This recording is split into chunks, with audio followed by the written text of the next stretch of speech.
자, 오늘 사도행전 공부 두 번째 시간입니다. 사도행전 1장 12절부터 26절까지의 말씀.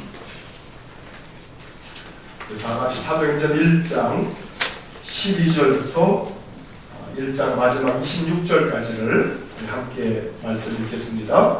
제자들이 감람원이라 하는 산으로부터 예루살렘에 돌아오니 이 산은 예루살렘에서 가까워 안식일에 가기 알맞은 길이라. 들어가 그들이 유하는 다락방으로 올라가니 베드로, 요한, 야고보, 안드레와 빌립, 도마와 바돌로메, 마테와 및 알페오의 아들 야고보, 셀로인 시몬, 야고보의 아들 유다가 다 거기 있어. 여자들과 예수의 어머니 마리아와 예수의 아우들과 더불어 마음을 같이하여 오로지 기도에 힘쓰더라. 모인 무리의 수가 약 120명이나 되더라. 그때 베드로가 그 형제들 가운데 일어서서 이르되, 형제들아, 성령이 다윗의 입을 통하여 예수 잡는 자들의 길잡이가 된 유다를 가리켜 미리 말씀하신 성경이 응하였으니 마땅하도다. 이 사람은 본래 우리 수 가운데 참여하여 이 직무의 한 부분을 맡았던 자라. 이 사람이 불의의 싸움으로 밭을 사고 후에 몸이 곤두박질하여 배가 터져 상자가 다 흘러 나온지라. 이 일이 예루살렘에 사는 모든 사람에게 알려져 그들의 말로는 그 밭을 아겔다마라 하니 이는 피밭이라는 뜻이라.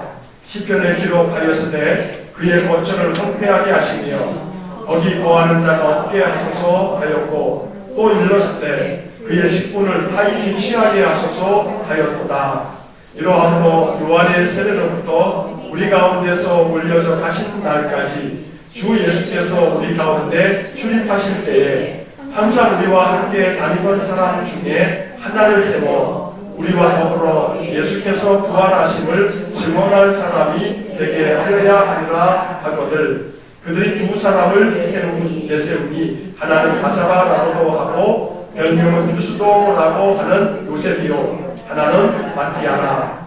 그들이 기도하여 이르되, 무사람의 마음을 아시는 주여, 이 두 사람 중에 누가 주님께 택하신 바 되어 봉사와 및 사도의 직무를 대신할 자인지를 보이시옵소서. 유다는 이 직무를 버리고 제 곳으로 간다이다 하고 제비 뽑아 마띠아를 얻으니 그가 11사도의 수에 들어가니라. 아멘.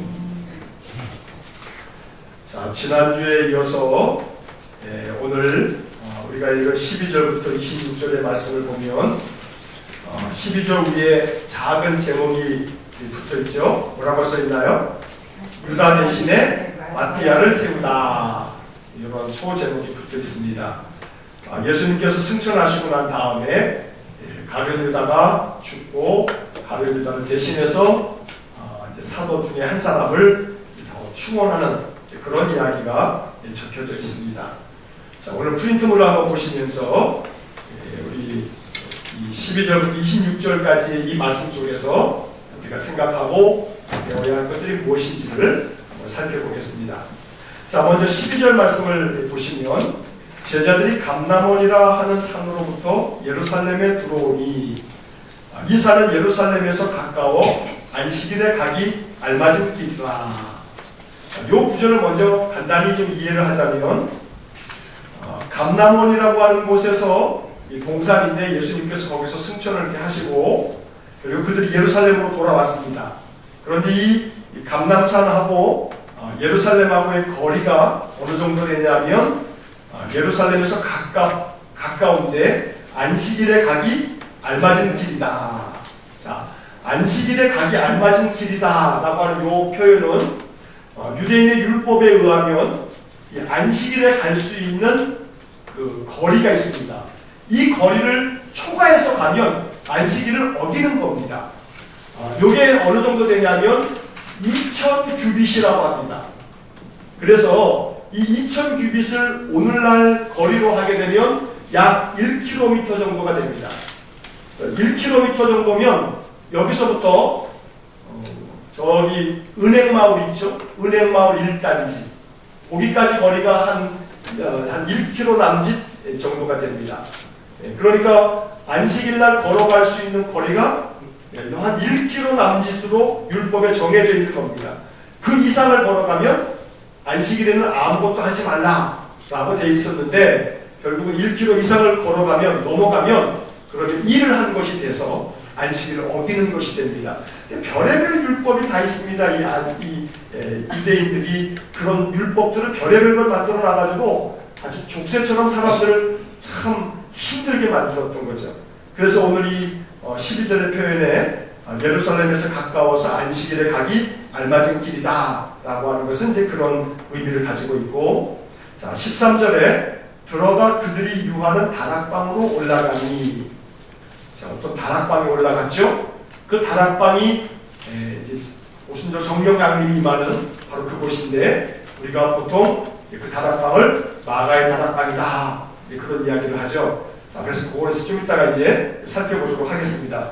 그래서 그 예루살렘에 들어가서 그 다락방에 올라갔는데 그때 모인 사람들이 13절에 베드로, 요한, 야고보, 안드레, 빌립 11명의 사도들의 이름이 쭉 나오게 됩니다.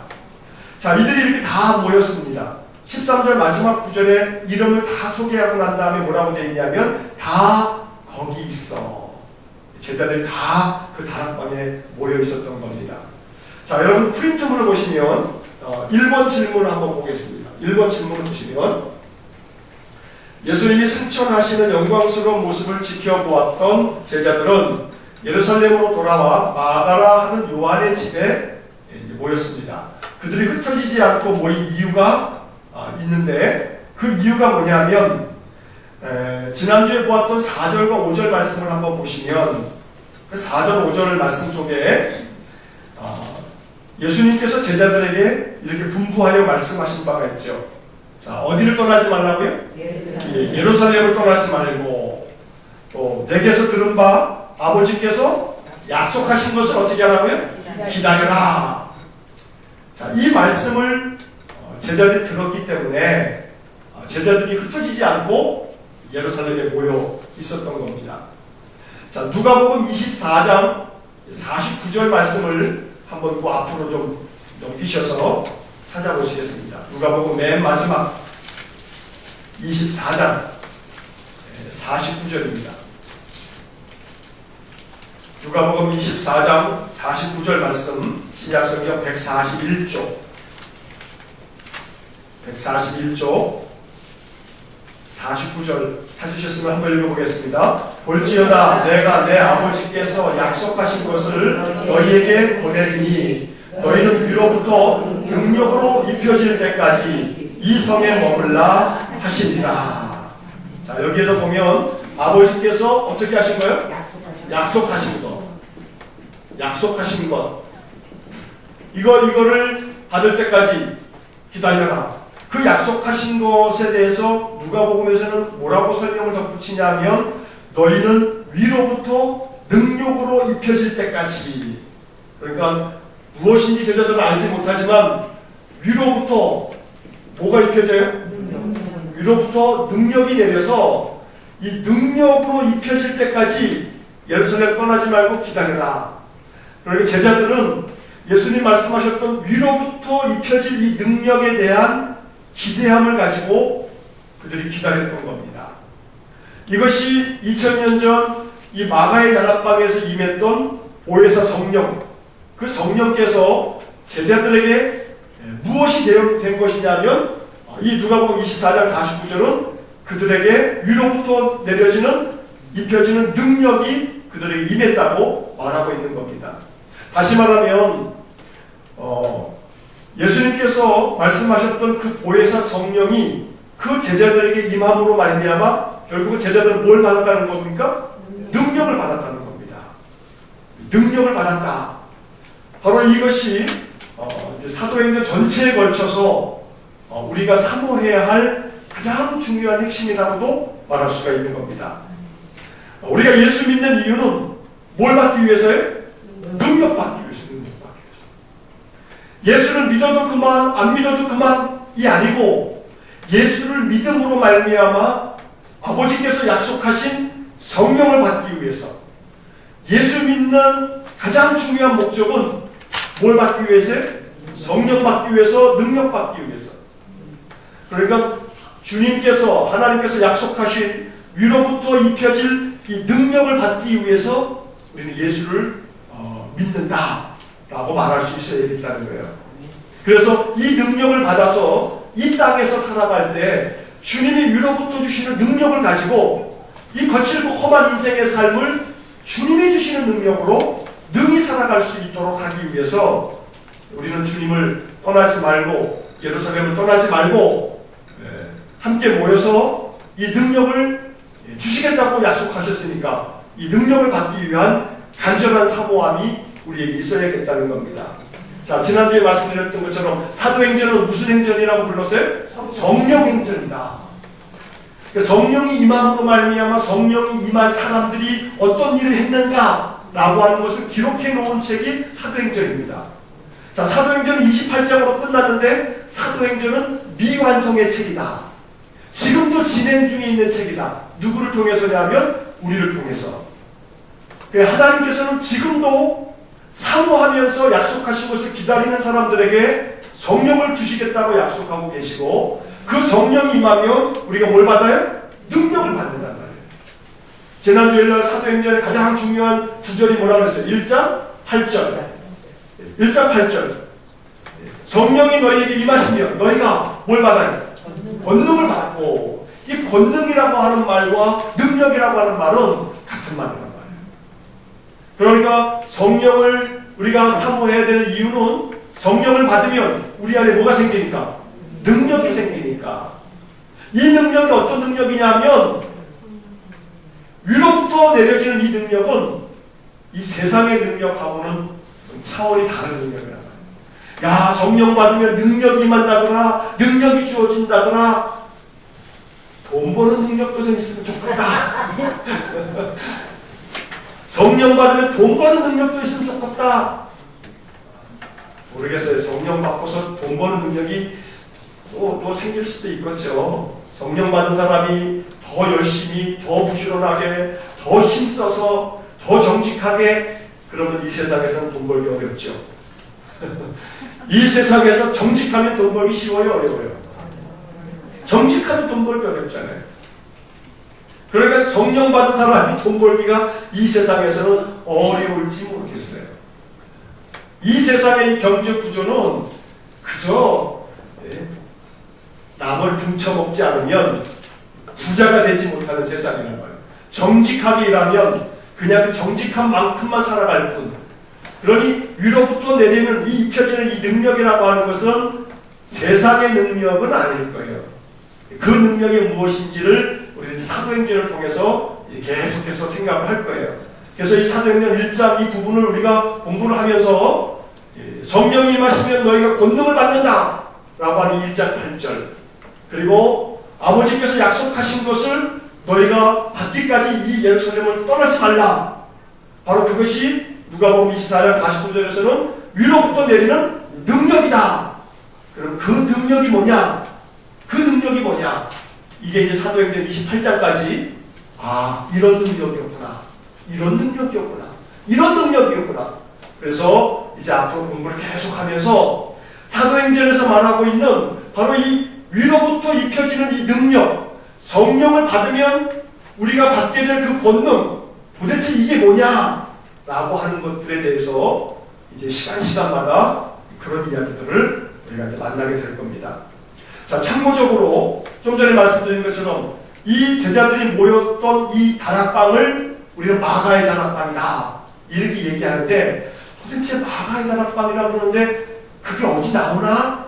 이제 우리가 조금 성경을 꼼꼼히 읽다 보면 그래, 교회에서 마가의 다락방 그랬는데 그게 어디서 근거하고 있나? 이런 생각을 가질 수가 있는데, 자, 사도행전 12장 12절 한번 보시기 바랍니다. 사도행전 12장 12절입니다.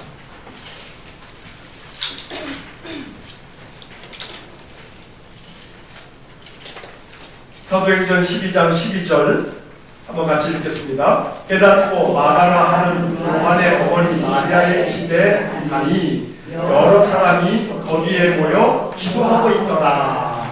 자, 누구의 집에 갔어요? 마가라 하는 요한의 어머니 마리아의 집에 가니 여러 사람이 거기에 모여서 기도하고 있더라. 요 앞에 상황이 뭐냐면 베드로가 붙잡혀 갑니다. 감옥에 갑니다. 그런데 천사가 와가지고 베드로를 잠자고 있는 베드로를 깨워서 데리고 나갑니다. 그래서 베드로가 천사에 이끌려가지고 이 감옥에서 나올 수가 있게 됐습니다. 그리고 난 다음에 베드로가 어디를 찾아가는 거냐면 마가라 하는 요한의 어머니 마리아의 집에 찾아갑니다. 거기에 많은 사람들이 모여서 기도하고 있다는 겁니다. 베드로가 이 감옥에서 풀려나기를 계속 기도하고 있었던 겁니다. 그래서 성경학자들은 이 사도행전 12장 12절의 이 말씀 때문에 제자들이 모여서 기도했던 곳이 바로 마가라라고 하는 요한의 집이었을 거다. 그 어머니 마리아의 집에서 그들이 모여서 기도했을 것이다. 이렇게 추정을 하고 있는 겁니다. 그래서 이 마가라 하는 요한, 마가 요한 이렇게 이제 부르기도 합니다만 성경에서는 마가라는 이름으로 이렇게 이제 많이 익숙해져 있습니다.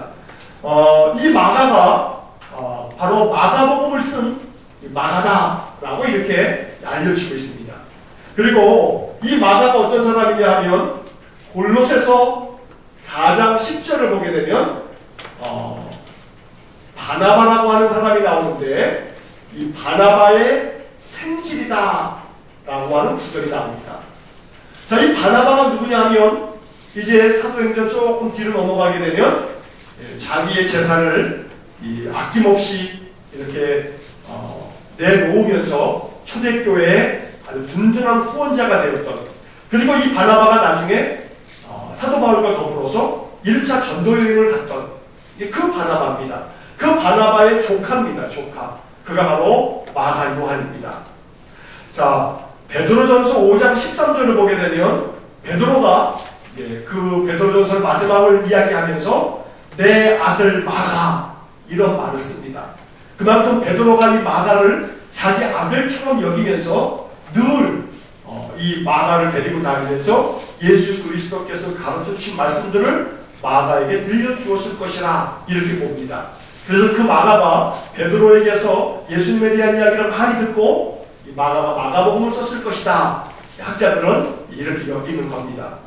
자, 좀 전에 보았던 사도행전 12장 12절을 보게 되면 그 13절을 한번 그 뒷부분의 것을 한번 읽어보겠습니다. 베드로가 대문을 두드리는데 로데라 하는 여자아이가 영접하러 나왔다가 14절 베드로의 음성인 줄 알고 기뻐하여 문을 미처 열지 못하고 달려 들어가 말하되 베드로가 대문 밖에 섰더라 하니. 자, 이 얘기는 마가의 집에 로데라고 하는 여종이 있었던 것 같습니다.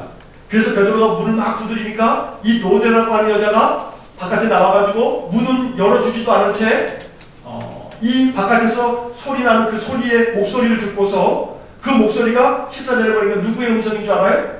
베드로의 음성인 줄 알고, 이 말은 결국은 어떤 것을 암시하고 있냐면 베드로가 이 마가의 집을 자주 들락날락했던 사람인 것 같다. 왜냐하면 목소리만 듣고도 그 여종이 베드로의 음성인 줄을 알아차리는 것을 보면 베드로하고 이 마가의 집하고는 아마 잦은 그런 친분이 있어서 왕래가 있었을 것 같다. 이렇게 생각들을 하고 있는 겁니다. 그래서 베드로 전서 5장 13절에서 베드로는 마가를 일컬어서 내 아들 마가라고 이렇게 부르고 있는 겁니다. 그래서 우리가 이 초대교회 성도들이 모여서 120 성도들이 모여서 기도했던, 그리고 성령을 받게 됐던 바로 그 장소가 마가라고 하는 요한의 집이었을 것이다 라고 하는 것을 우리가 또 살펴보면서, 그만큼 이 마가라고 하는 집은 그 어머니 마리아도 그 요한의 어머니 마리아라고 되어 있지 않습니까? 이 여인도 예수 그리스도를 잘 따르는 그런 제자들 중에 한 사람이었을 겁니다. 그래서 이 마가라고 하는 집은 주님을 섬기기 위해서 자기의 집을 아낌없이 내어놓을 만큼 바로 그러한 신실한 믿음의 사람이었다라고 하는 것을 우리가 오늘 이 이야기를 통해서 살펴볼 수가 있는 것입니다. 사실 초대교회에 이 서신서들에 나타나는 예를 들어서 골로새 교회, 또 고린도 교회, 또 빌립보 교회, 데살로니가 교회, 이런 교회들은 그 지역을 이름하여서 교회라고 이렇게 명칭하고 있지만 거의 대부분의 교회는 성도들의 가정에서 예배를 드리는 그런 교회들이었다는 겁니다. 다시 말하면 가정교회였다는 거예요. 이 말은 믿음의 성도들이 자기의 집을 내놓고 우리 집에서 예배합시다. 그래서 자기네 집에서 모여서 예배를 하면서 그렇게 교회가 시작되었다는 겁니다. 사실 한국 교회도 초창기에는 대부분 다 선교사들이 오게 되면 전도를 하고 그 중에 믿음의 사람이 생기면 그 사람의 집에서 예배를 드리기 시작하면서 교회가 시작되었던 것들이 한국 초창기 교회들의 모습이었던 거죠. 그만큼 자기의 어떤 것도 내어놓을 줄 아는 그런 사람들 때문에 교회의 역사가 시작이 되었다라고 하는 것을 우리가 살피면서 두 번째 질문을 보시면 다락방에 모인 사람들이 약 120여 명이나 된다고 기록하고 있는데 사도행전은 그 중에서도 여자들과 예수님의 어머니와 예수님의 아우들이 그곳에 함께 있었다는 사실을 강조하듯이 말하고 있습니다. 예수님의 형제들은 처음에 어떤 태도를 가졌던 사람들입니까? 자, 14절의 말씀, 사도행전 1장 14절로 다시 돌아오시면 거기에 분명히 이렇게 제자들의 이름이 쫙 소개가 되고 난 다음에 뭐라고 나오냐면 여자들과 예수의 어머니 마리아와 그 다음에 뭐라고 돼 있어요? 예수의 아우들과 더불어 마음을 같이하여 오로지 기도에 힘쓰더라. 여기에 예수의 어머니뿐만 아니라 여자들도 나오고 예수의 형제들에 대한 이야기가 나옵니다. 자, 이 형제들이 초기에는 어땠냐 하면 요한복음 7장 5절을 한번 찾아보시겠습니다. 요한복음 7장 5절. 자, 신약성경 155쪽 요한복음 7장 5절 한번 같이 읽겠습니다. 이는 그 형제들까지도 예수를 믿지 아니하리로라. 자, 이 예수님의 형제들이 일컫는 말입니다. 예수님의 형제들이 예수를 믿어요, 안 믿어요? 안 믿어요. 심지어는 안 믿을 뿐만 아니라 어땠냐면 마가복음 3장 21절을 한번 보겠습니다. 마가복음 3장 21절입니다. 신약성경 57쪽. 마가복음 3장 21절 57쪽입니다. 한번 같이 읽겠습니다. 예수의 친족들이 듣고 그를 붙들러 나오니 이는 그가 미쳤다 하멜러라. 자, 예수님의 친족들이, 가족들이 예수님에 대한 이야기를 듣고 그를 붙들러 나왔습니다. 붙잡으러 왔습니다. 왜냐하면 뭐라고 생각했냐면 그가 어떻게 했다고요? 미쳤다. 예수가 미쳤다 라고 하는 생각 속에 예수님을 잡으러 왔다는 겁니다. 자, 마가복음 6장으로 넘어가시면 한 두어 장 넘기셔서 6장 3절과 4절을 보면 이런 구절도 나옵니다. 한번 3절, 4절 같이 읽겠습니다. 이 사람이 마리아의 아들 목수가 아니냐, 야고보와 요셉과 유다와 시몬의 형제가 아니냐, 그의 누이들이 우리와 함께 여기 있지 아니하냐 하고 예수를 배척한지라. 예수께서 그들에게 이르시되 선지자가 자기 고향과 자기 친척과 자기 집 외에서는 존경을 받지 못함이 없느니라 하시며.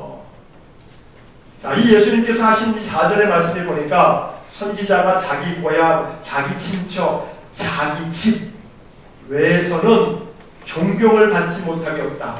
딴 데서는 다 존경받는데 어디서는 존경 못 받아요? 자기 고향에서는, 자기 친척들에게는, 심지어는 자기 집 식구들에게는 인정받지 못하고 존경받지 못한다.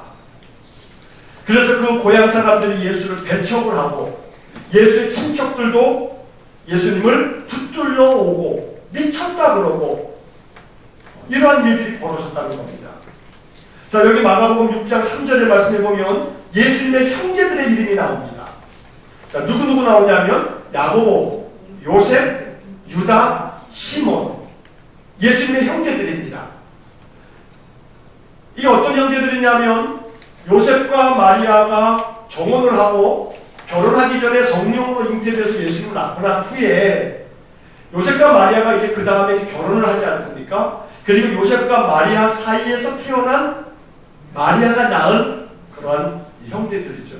그 어머니가 같은 어머니 아니겠습니까? 예수님의 동생으로 나사렛에서 그렇게 같이 성장을 했던 겁니다.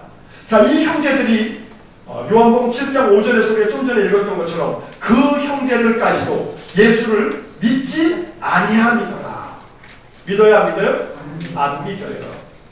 이 안 믿었던 예수님의 형제들 중에 지금 읽었던 마가복음 6장 3절에서 야고보, 요셉, 유다, 시몬이 나오는데 여기 맨 앞에 나오는 바로 예수님의 그 바로 밑에 동생 야고보, 그리고 요셉, 그 다음에 유다 이렇게 나오는데 이 야고보가 야고보서를 쓴 사람이고 이 유다가 유다서를 쓴 사람이다.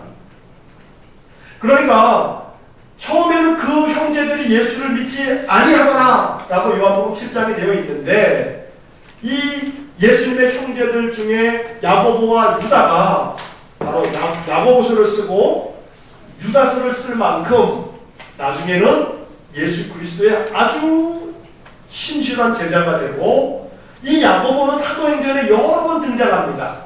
그래서 이 초대교회 예루살렘 교회에 기둥 같은 역할을 한 사람이 바로 야고보로 우리가 이제 사도행전 읽어가면서 야고보 이름을 계속 여러 차례 만나게 될 겁니다. 자, 그만큼 예수님의 형제들이 처음에는 그렇게 믿지 않았지만 나중에는 초대교회에 아주 중요한 인물들이 됐다라고 하는 것을 우리가 이제 기억을 하면서 그 뒷페이지에 이제 3번 문제를 보시면 예수님의 가족들이 처음에는 배척하는 자리에 서 있더니 후에는 마가의 다락방에 모여 사도들과 함께 기도하는 자리에 참석하였고 초대교회의 중심 인물이 되었습니다. 자, 이 사람들이 야고보서나 유다서를 쓸 만큼 자, 이것은 우리에게 어떤 교훈을 주는가? 예수님께서도 3년 동안 내리 사역을 하실 때 이 예수님의 형제들이 예수를 믿어야 안 믿어요? 안 믿어요. 그러다가 예수님이 죽었단 말이에요. 아이고 내가 그럴 줄 알았어. 형이 저렇게 미친 짓 하고 다니더니 저렇게 처참하게 죽잖아. 내가 못 살아 정말. 이제 그랬을지도 몰라요. 근데 이들이 이제 어떻게 변하냐면 예수님이 어떻게 돼요? 부활하시죠. 예수 그리스도의 부활을 이들이 경험하면서 다시 살아나신 그 주님을 만나면서 이들이 기도의 자리에 어머니와 더불어 형제들이 모입니다. 예수님이 부활하시고 40일 동안의 제자들과 함께 계시면서 하나님 나라의 일을 말씀하시고 그때 이들이 함께 있었을 거예요. 그리고 아버지가 약속하신 것을 기다려라 하는 얘기를 듣고 마가의 다락방에 지금 14절의 사도행전 1장 14절 말씀처럼 함께 모여서 이들도 기도하고 있었던 겁니다. 자, 결국 이 이야기를 보면 가족 전도하는 거 쉬워요? 어려워요? 어려워요. 가족들 말 들어요? 안 들어요? 징글징글하게 말 안 들어요. 그러니 예수님도 가족 전도하는 게 쉬웠어요? 어려웠어요? 어려웠어요. 예수님도 3년 동안 그렇게 사역을 하셔서도 가족을 전도해 못해요. 못했다고 하는 것은 좀 그렇고 안 믿어요? 안 믿어요. 죽었다 깨어나도 안 믿어요. 예수님이 능력을 행하고 말씀을 전하셔도 안 믿어요. 안 믿었던 그들이 예수 그리스도께서 부활하신 것을 목격을 하고 그리고 그들이 성령을 받고 이러면서 초대교회의 매우 중요한 인물들로 변화가 되어지더란 말이에요. 그러니까 가족들 전도하는 거, 가족들 믿음 안에 세우는 거 많이 힘드셔도 오늘 이러한 이야기가 우리 안에 위로가 될 수 있기를 축복합니다. 예수님도 힘들었다지. 예수님도 그 가족들, 형제들 구원하는 거, 이 그리스도의 제자 만드는 거 참 힘들었다지. 우리야 얼마나 힘들겠어요. 그만큼 가족들을 전도하고 복음으로 말씀으로 세우는 것이 참 쉽지 않은 어려운 일이었음에 틀림없어요. 그러나 하나님께서 결국은 하시는 일이고 하나님 앞에 우리는 전심으로 맡기고 기도하면서 가족들이 예수의 형제들처럼 믿지 않았지만 나중에는 신실한 믿음의 사람으로 변화되어지는 바로 이것이 우리 가족들, 우리 형제들에게도 이루어지기를 원합니다. 이런 소망이 우리 안에 있어지기를 간절히 축복합니다. 자, 4번 질문을 이제 프린트물을 보시면 마가의 다락방에 모인 120여 명의 제자들은 무엇을 하였는가? 자, 14절을 보게 되면 이 제자들이 뭘 하였는가가 나타나고 사도행전은 이때 제자들의 모습을 이렇게 이제 묘사를 하고 있어요. 자, 14절 마지막 부분을 보면 중간 위에 보면 더불어 마음을 같이하여 오로지 기도에 힘쓰더라. 그들이 모여서 뭐 했어요? 기도했어요. 오로지 기도에 힘썼어요. 기도에 힘썼어요. 자, 그 당시 그들의 모습은 어떤 모습이었냐면 바로 그 앞에 있는 구절 더불어 마음을 같이 했어요. 자, 여기서 이 표현이 이제 중요한 거예요. 더불어 마음을 같이 하여. 자, 이 더불어라고 하는 말은 함께라고 하는 말이에요. 함께. 더불어, together, 함께. 그 다음에 마음을 어떻게 해요? 마음을 같이 하여. 같이 했다는 거예요. 자, 이 구절에 대해서 제가 여러 주석을 살펴봤는데도 불구하고 숭실대 기독교학과의 김회권 교수님이라는 분이 계신데 그분이 사도행전에 관련된 책을 쓴 것이 있는데 그 책에서는 참 아주 기가 막힌 이 발견을 이 구절에 대해서 설명을 하고 있는 구절이 있어요. 그 어떤 주석에서 찾아보지 못한 사도행전에 관련된 책을 제가 여러 개를 참고하면서 준비를 하고 있는데 이 김혜건 교수의 이 부분에 대한 해설이 참 기가 막혀요. 그래서 제가 그 부분을 한 문단을 그대로 타이핑을 해왔어요. 자, 한번 보시겠습니다.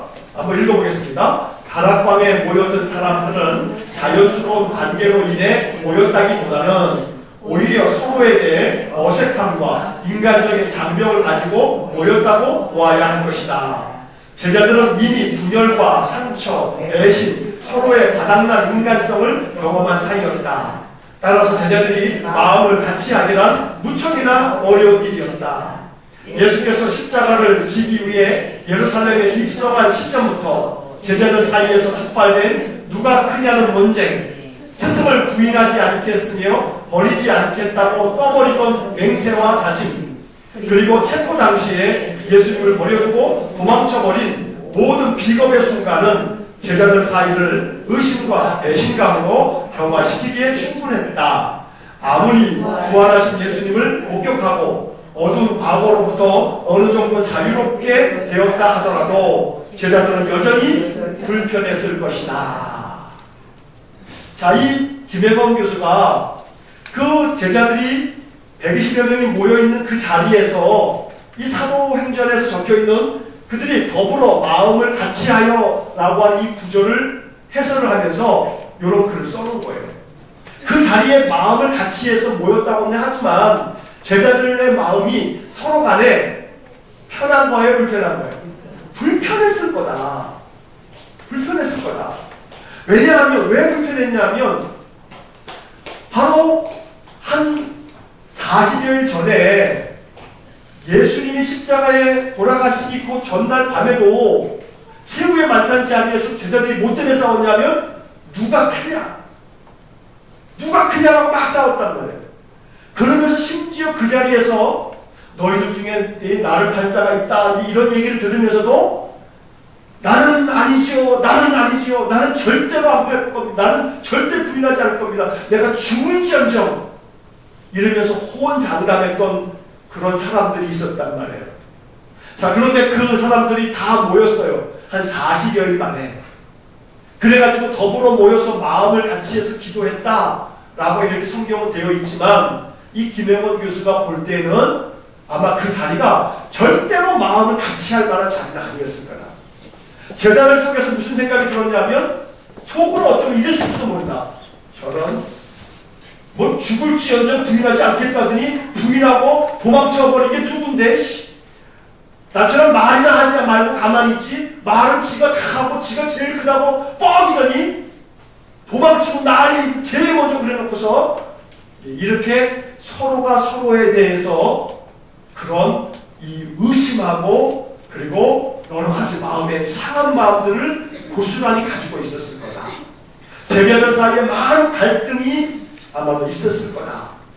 그런데 그런 불편한 마음을 가지고 있었던 제자들임에도 불구하고 김혜범 교수는 뭐라고 얘기하냐면 그들이 어쨌든 더불어 함께 모여 있었다. 그리고 마음을 같이 해서 기도에 힘썼다. 자, 아마도 어쩌면 이 마음을 같이 하여 라고 하는 이 부분에 그 당시 제자들의 상황에 대한 부분들을 영어 성경에 CEV라고 하는 컨템포러리 잉글리시 버전이라고 하는 영어 성경이 있는데요. 이 성경의 번역을 보면은 뭐라고 번역이 되어져 있냐면 이렇게 번역이 되어 있어요. A single purpose in mind. 생각에 있어서 single purpose, 한 가지의 목적을 가지고. 그러니까 그들이 마음을 같이 해서 이렇게 모였다라고 하는 것이 마음이 하나였다는 게 아니고 목적이 하나였다. 목적이 하나.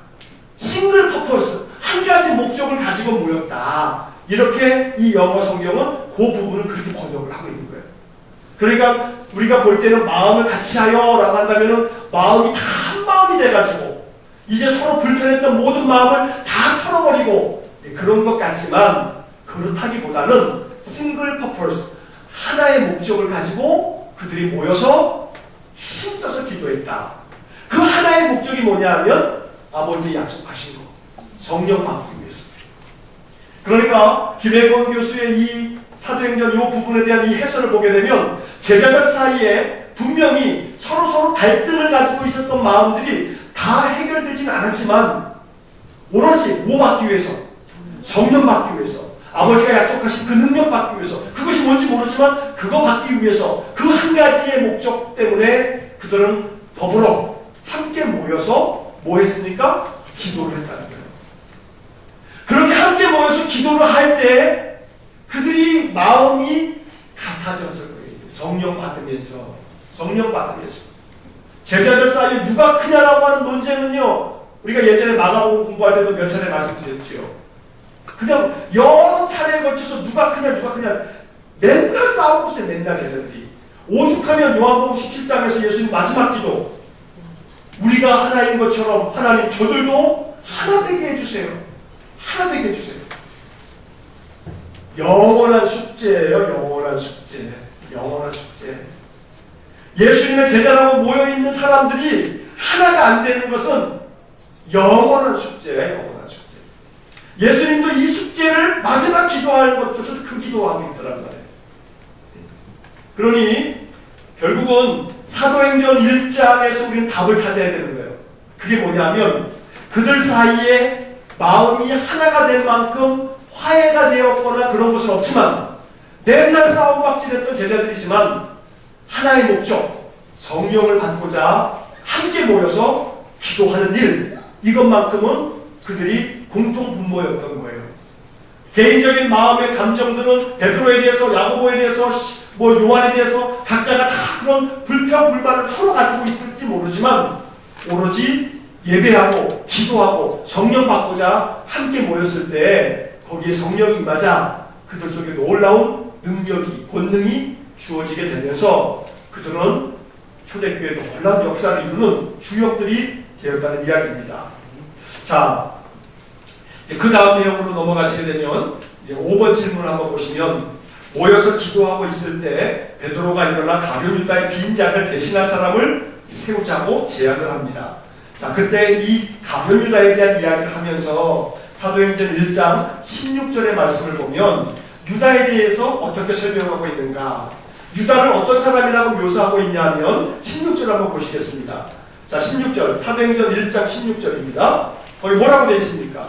예수를 잡는 자들의 뭐가 됐어요? 길잡이가 됐어요. 길잡이가 됐어요. 예수 잡는 사람들의 길잡이가 됐어요.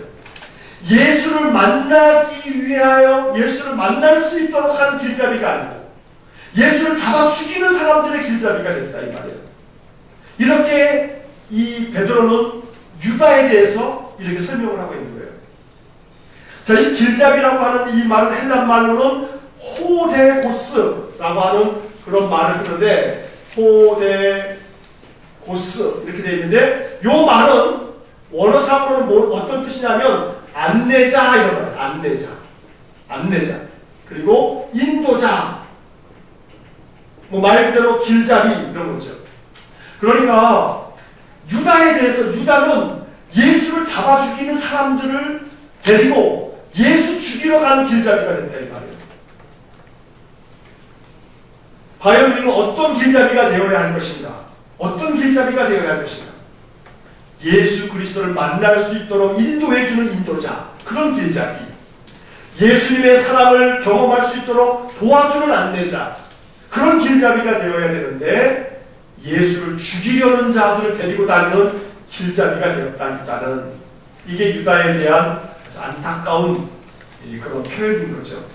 그래서 오늘 16절을 보면서 주님, 내가 이 땅에서 살아가는 동안에 길잡이가 되기 원합니다. 많은 사람들을 그리스도께로 인도하는 길잡이, 그리스도를 죽이는 길잡이가 아닌 그리스도에게로 안내하는 안내자, 그러한 사람이 되어지기를 고대해야겠습니다.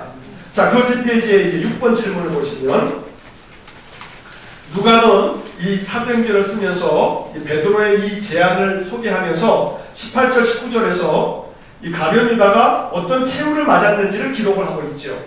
자, 18절 19절 사도행전 1장 18절 19절을 보시면 한번 읽어보겠습니다. 이 사람이 불의의 삭스로 밭을 사고 후에 몸이 곤두박질하여 배가 터져 창자가 다 흘러나온지라. 이 일이 예루살렘에 사는 모든 사람에게 알려져 그들의 말로는 그 밭을 아겔다마라 하니 이는 피밭이라는 뜻이다. 자, 18절과 19절에 보게 되면 가로가 쳐져 있어요. 18절에 가로, 19절 맨 끝에 가로. 이 가로가 쳐져 있죠? 자, 이 가로가 쳐져 있는 것은 이건 누가가 사도행전을 쓰면서 첨가했던 부분을 표시해 놓은 거예요. 그러니까 무슨 얘기냐면 베드로의 설교가 아니고, 베드로가 한 말이 아니고 누가가 첨가해 놓은 거고, 베드로 설교는 17절 다음에 20절로 이어지면 그 설교의 이야기가 자연스럽게 흘러가는 거죠. 자, 초대교회 성도들이 이 유다의 죽음에 대한 소식을 거의 대부분 다 알고 있었어요. 자, 19절에 그렇게 되어 있죠. 이 일이 예루살렘에 사는 모든 사람에게 알려져.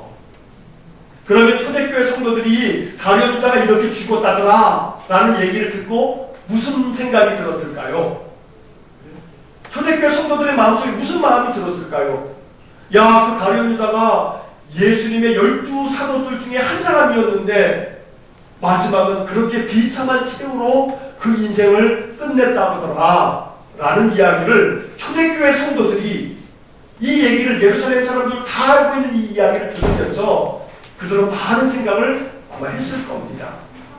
오늘 우리들에게 있어서 이 유다의 죽음을 생각해 볼 때 결국은 예수 그리스도를 3년 동안이나 따라다니는 12사도 중에 한 사람이었던 유다조차도 이렇게 실족해버릴 수가 있는 거예요. 그런데 한 가지 우리가 기억할 것은 유다가 누구 때문에 실족했냐 하면 예수님 때문에 실족한 거예요. 이것을 우리가 잊지 말아야 돼요. 뭔 얘기냐 하면 예수님이 유다의 마음속에 걸려 넘어지는 걸림돌이 됐던 거예요. 이 얘기는 뭐냐 하면 유다가 생각하는 예수님의 기대가 있었어요. 예수님이, 내가 예수님 따라다니면 예수님이 우리 백성들을 로마로부터 해방시켜 주겠지. 유다의 마음속에는 오로지 예수가 정치적인 해방자였어요. 그렇게 믿고 따랐던 거예요. 근데 예수님이 아주 허망하게 그가 곧 죽을 것이라고 계속 얘기하고, 또 예루살렘에 들어가면서는 그냥 조그만 조랑만 타고 들어가고 이러니까 유다의 마음속에 이건 아니구나 하는 생각을 하면서 예수를 버리게 되버린 거죠. 자, 이 이야기는 오늘 우리들에게도 마찬가지인 거예요. 우리도 예수님 때문에 넘어질 수 있어요. 우리도 예수님 때문에 실족할 수 있어요. 뭔 얘기냐면 내가 마음속에 기대하는 예수님이 있어요. 아, 예수님이 이렇게 해주시겠지. 예수님이 이렇게 해주실 거야. 내가 하나님을 믿으니까 하나님이 이렇게 해주실 거야. 근데 그렇게 돼요, 안 돼요? 안 돼요. 안 될 때가 많아요. 내가 기도하면 이렇게 될 거야. 내가 하나님 믿으니까, 내가 예수 열심히 믿으니까 주님이 나를 이렇게 해주실 거야. 내 기도하면 될 거야. 근데 그게 돼야 안 돼요? 안 될 때도 많아요. 안 될 때가 많아요. 그러면 실족하고 에이구 예수가 너무 필요 없다 하고 다 끊어버려요. 다 내동댕이 친단 말이에요. 그가 누구예요? 그가 유다예요. 그가 유다. 자기가 기대하는 바가 자기가 기대하는 대로 하나님이 움직여주지 않더란 말이에요. 예수님이 자기가 원하는 대로 안 해주더란 말이에요. 그럼 실족하죠. 시험에 들죠. 예수님이 어떻게 이럴 수가 있어? 하나님이 어떻게 이럴 수가 있어? 그게 유다의 마음이었단 말이에요. 유다가 왜 넘어졌냐면 예수님 때문에 실족한 거예요. 그러니까 오늘 우리가 이 유다의 죽음에 대한 이야기를 예루살렘 성도들이 들으면서 또 오늘 우리가 들으면서 이 생각을 잘 해야 되는 거죠. 예수님은 내 마음대로 움직이게 만들 수 있는 사람이 없어요. 예수님은 내 마음대로 조종할 수 있는 분이 아니란 말이에요. 그런데 우리가 바라고 원하는 대로 예수님이 안 될 때, 그렇게 안 해주실 때 우리는 우리의 신앙이 꺾이고 실족해버려요. 그것이 바로 유다가 실족한 이유였다라는 사실을 우리가 잊지 말아야겠습니다.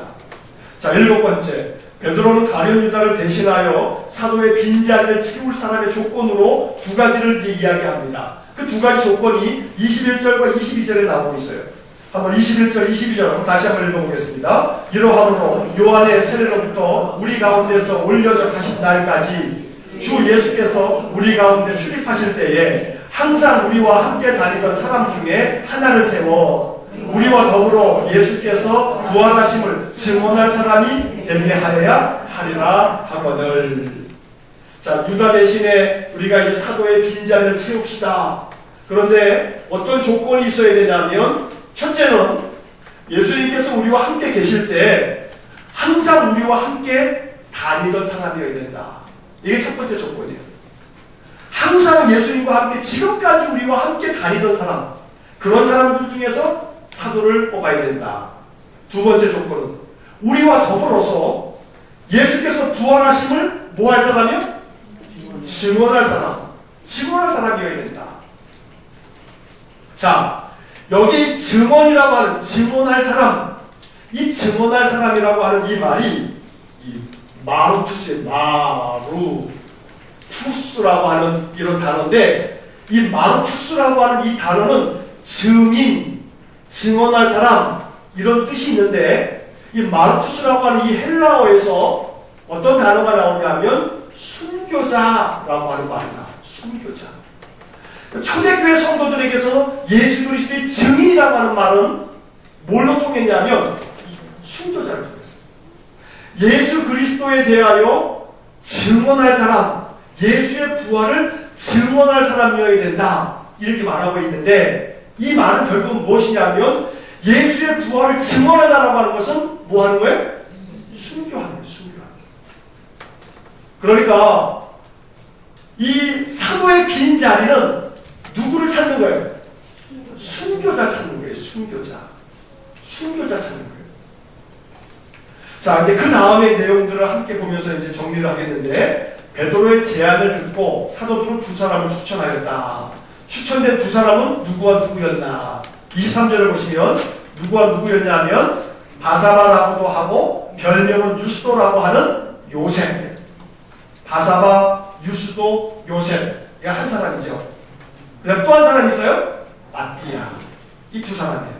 요셉과 마띠아. 자, 그런데 그 다음에 12번째 사도를 택하는 과정을 기록한 23절에서 26절을 보면 그 당시 제자들 사이에 더 유력한 사람이 있어요. 누가 더 유력했던 것으로 보여요? 요셉이 더 유력했지 않았나 싶어요. 왜냐하면 이 사도행전의 기록에 보면 23절의 말씀에서 요셉의 이름은 뭐하고 뭐가 또 나와요? 바사바하고 유스도라고 하는 이름이 나와요. 마띠아라고 하는 이름은 그냥 마띠아 하나. 근데 바사바라고도 하고 유스도라고 하는 별명도 있는 요셉. 그러니까 이 사람 이름은 몇 가지에 지금? 세 가지나 나와요. 그러니까 무슨 얘기냐면 짐작컨대 이 요셉이라고 하는 사람은 바사바, 유수도, 요셉 이렇게 사람들에게 많이 불려졌던 사람이었던 것 같다. 그러니까 어떤 점에서는 뽑히려면 누가 뽑혔을 것 같냐 하면 요셉이 뽑혔을지 몰라요. 유력한 사람이었어요. 근데 이 뽑는 방법이 뭐였냐면 두 사람을 추천하고 난 다음에 그 다음에 어떻게 해요? 기도하고 제비를 뽑는 거예요. 제비를 뽑았는데 누가 뽑혔냐면 마띠아가 뽑혔어요. 추측해보건대는 요셉이 더 유력한 사람인데 많은 사람들에게 더 알려져 있는 사람인데 제비를 뽑았는데 누가 뽑혔냐면 마띠아가 뽑혔어요. 자, 그럼 이런 상상을 해볼 수가 있어요. 요셉이 기분 좋았을까요? 나빴을까요? 기분 나빴을까요? 언제나 그렇듯이 옛날이나 지금이나 딱 뽑혔을 때 기분 좋은 거지 떨어지면 어떻게 돼요? 기분 되게 나쁘죠. 그러면 마음에 시험이 들어요. 이 요셉 어쩌면 유력한 사람처럼 보여지는데 이 사람이 시험에 들었을지도 몰라요. 어쩌면.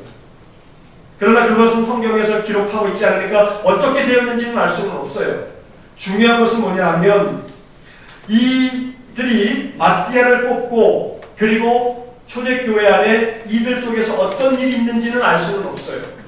다만 우리는 긍정적으로 추측해 볼 때 이들이 누가 뽑히든 사실은 요셉이 뽑히지 않았다고 해서 요셉이 시험에 들지는 않았을 거예요.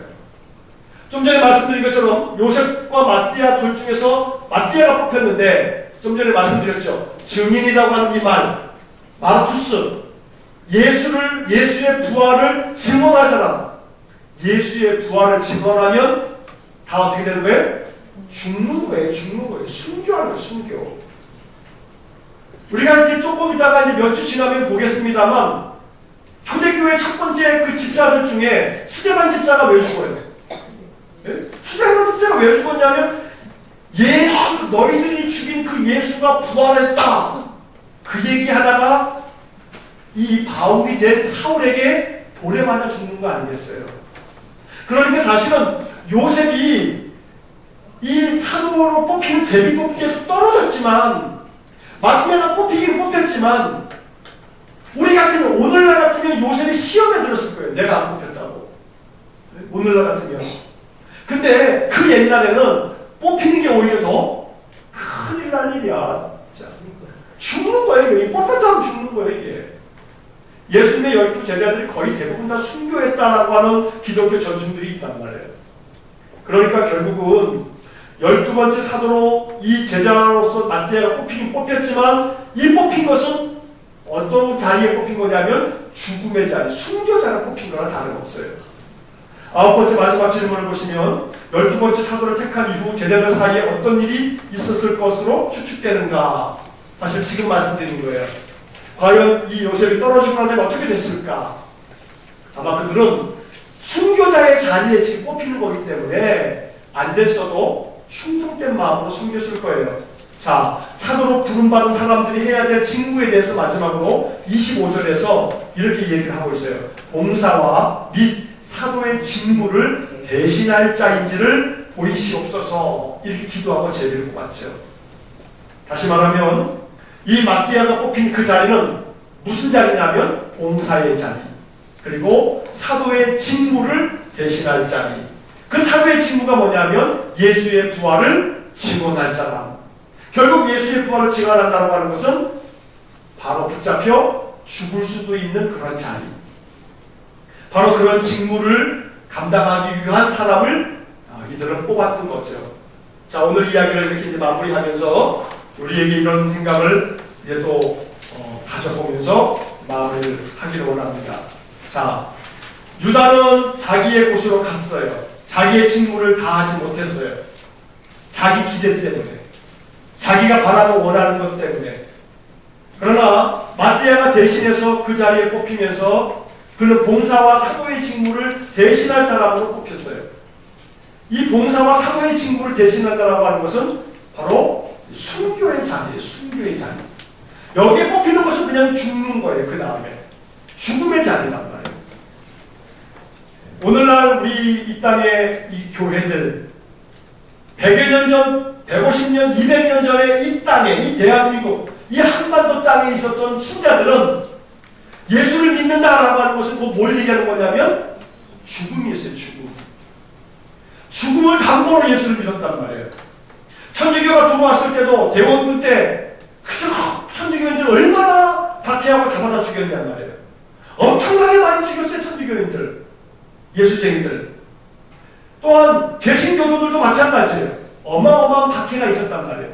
그러니까 초기 한국교회도 역시 마찬가지로 예수를 믿는다라고 하는 것은 뭐 하기 위해서 믿는 거냐면 죽기 위해 믿는 거예요. 살겠다고 믿었지만 사실은 그 예수 믿는 행위는 뭘 전제로 하는 거냐면 잡히면 죽는다. 잡히면 죽는다라고 하는 것이 전제가 되었던 것이 기독교 신앙이었어요. 그러니까 죽음을 각오하고 믿었다는 얘기예요. 근데 오늘 우리들은 죽음을 각오하고 믿지 않아요. 죽음을 각오하지 않아요. 그러면서 우리의 믿음은 매우 이해타산적이에요. 매우 계산적이란 말이에요. 초대교회도 그랬고 오늘 우리 한국교회도 그랬고 교회는 이해타산을 하는 그러한 곳이 아니고 계산을 하고 믿는 것이 아니고 하나님 믿으면 뭐가 좋은가, 예수 믿으면 뭐가 좋은가, 교회 다니면 뭐가 좋은가, 이거 이해타산하면서 믿는 게 그게 신앙이 아니더란 말이에요. 참 신앙은 내가 죽을 수도 있어. 예수를 믿음으로 말미암아 내가 죽을지 몰라. 그럼에도 불구하고 예수 때문에 희생하고 그 모든 봉사의 직을 감당하는 거, 이게 참 신앙이었다 이 말이죠. 그래서 어떤 분은 매우 조심스럽게 위험한 발언을 해요. 무슨 발언을 하냐면 하나님께서 참 신자를 확인하기 위한 때가 또다시 올 거다. 참된 교회를 구별하기 위해서 하나님 또 한 번 키즈를 하실 거다. 바로 그 키즈를 하는 그것이 결국 뭐겠어요? 엄청난 역사의 반복이 또 이루어질 거다. 그런 위험한 발언을 한단 말이에요. 그게 결코 위험한 발언이 아닌 거예요. 그러니까 우리 연세 높으신 우리 권사님들 세대는 전쟁을 치른 세대인데 뭐 저만 하더라도 전쟁을 치르지 않은 세대는 모르지 않습니까? 그런데 결국 어느 때가 되게 되면 그것이 전쟁이 될지 무엇이 될지 우리가 알 수는 없으나 한번 우리 인생들 속에 대격변이 일어나므로 정말로 누가 참된 신자이냐, 어디가 참된 교회냐 라고 하는 것을 확인할 그럴 역사적인 어떤 그런 반복이 이루어질지 모른다 라고 하는 그런 두려운 마음에서의 경고를 하는 분들의 글이 있더란 말이에요. 초대교회의 역사도 마찬가지예요. 성경 받고 난 다음에 그 뒤에 이어져서 이제 뭐가 나오냐면 사도행전에서 박해가 나와요. 박해가 일어나니까 성도들이 다 어떻게 하냐면 뿔뿔이 흩어져요. 그런데 뿔뿔이 흩어지면서 무슨 일이 벌어지냐면 교회들이 생겨지는 거예요. 다 다른 곳에서. 이게 하나님의 역사였거든요. 한국교회가 너무나 세속화되고 너무나 타락해 있단 말이에요. 얼마나 물질주의에 빠져 있는지 모르죠. 얼마나 이 성공지상주의의 교회가 나중에 함몰되어져 있는지 몰라요. 조일교회는 큰 교회, 어떻게든지 교회 많은 교회가 최고의 교회, 오로지 교회가 커지기만을 최고의 목적으로 삼는 그런 교회. 이러한 교회 가운데 정말로 참된 신자를 구분하실 수 있는 방법은 하나님이 한번 세상을 또 한번 키지라는 방법밖에 없는 거예요. 결국 자기의 이해타산으로, 자기 계산으로 예수 믿는 게 아니라 바로 이 초대교회 신자들처럼 내가 산으로 뽑히면 죽을 수 있어. 그럼에도 불구하고 그리스도를 위하여 죽음을 두려워하지 않았던, 우리가 뒤에서 이제 좀 전에 말씀드렸던 스데반의 이야기도 읽겠습니다만 돌에 맞아 죽으면서도 하나님 나라를 바라보면서 기꺼이 죽음을 피하지 않는 사람들, 저를 포함해서 우리는 자신이 없어요. 우리가 돌에 맞아 죽으면서까지도 나는 그리스도를 위해서, 믿음을 위해서 주님을 따르겠다, 내 어떤 희생도 감수하겠다 라고 하는 마음을 과연 우리가 갖고 있는가? 바로 이 문제를 우리 사도행전을 통해서 계속해서 이제 읽게 되어지는 거죠. 결론은 이런 거예요. 아까 서두에 그런 말씀 드렸어요. 하늘로부터 입혀질 능력. 그게 무슨 능력이겠냐 이 말이에요. 사도행전을 계속해서 보면 결국은 예수 그리스도를 위해서 희생할 능력, 죽을 능력, 복음을 위해서 살아갈 그런 능력, 세상의 그 어떤 것도 능히 이겨낼 수 있는 그런 능력, 바로 이러한 능력이 사도행전에는 가득 담겨져 있단 말이에요. 그래서 우리 사도행전을 읽으면서 바로 이 능력을 이제 발견하게 되면서 주님 이 능력을 나에게도 주십시오. 그래서 사도행전은 신자들을 정말로 참된 신자로 만드는 그런 하나님의 책이라고 말할 수가 있는 거죠. 그래서 오늘 우리들이 이 유다가 자기의 직무를 감당하지 못하고 제 곳으로 가버리고 마띠아가 다시 대신 세워지는 이 이야기를 보면서 결코 이것이 영광스러운 자리가 아니고 이것이 그저 권세, 권력의 자리가 아니고 죽음의 자리였다라고 하는 사실, 바로 이 사실들이 이해 타산적이고 계산적인 오늘날 현대 그리스도인들에게 이것이 크나큰 도전이 되고 있기 때문에 오늘 이 말씀들이 우리들의 마음속에 주님의 음성이 되기를 간절히 축복합니다. 함께 기도하겠습니다. 사랑이 많으신 아버지 하나님, 사도행전의 1장의 말씀을 지난주와 오늘에 걸쳐서 두 번의 이 1장의 말씀을 묵상합니다. 더 깊이 묵상하기를 원합니다. 성령께서 우리가 2시간 동안에 나누었던 이 말씀들보다 더 귀한 진리의 말씀을 우리에게 알려주시기를 원합니다. 사도행전 1장을 이렇게 읽고 나면서 다시금 사도행전 1장을 이 한 주간 동안에 되풀이하여 읽으면서 이 사도행전 1장 속에서 제자들의 마음을 생각해보고 우리 주님께서 그 제자들에게 원하셨던 것을 생각해보면서 우리들의 신앙을 돌아볼 수 있도록 사도행전 1장이 우리의 신앙의 또 다른 도전이 될 수 있도록 성령님 끊임없이 우리에게 말씀하여 주옵소서. 우리 구주 예수 그리스도의 은혜와 하나님의 크신 사랑과 성령의 교통하심이 그리스도의 부활을 증언할 사람으로 주저함 없이 택함받기를 소원하여 주님의 길을 온전히 따르기를 소원하는 머릿속에 믿음의 사람들 위해와 몸된 교회와 성도들 위해 영원토록 함께 하시길 축원하옵나이다.